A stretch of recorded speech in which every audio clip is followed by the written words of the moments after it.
आं आलुफारानि जानानै बेखौनो बुंनो थांदों जे आं दिनै जिखिनि नुदों बेयावथ' जोंनि आलुफारानि आं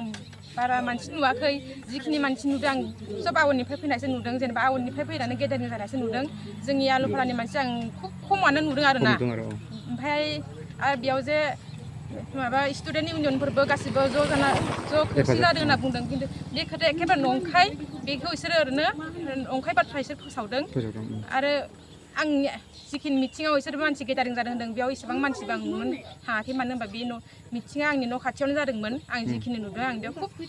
बा 40-50 जन मानसिफोर जादों बेखौ आं नुदों खिन्थु इसेबां मानसि बिसोर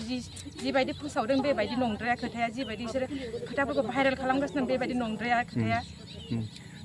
बे खोथाया एखेबारे नंखाय बेयाव 2-3 हिनजाव मानसिनि अनगायै बेयाव इमान बिदि लैहोर लैहोर रावबो फैयाखै गासिबो दाथ'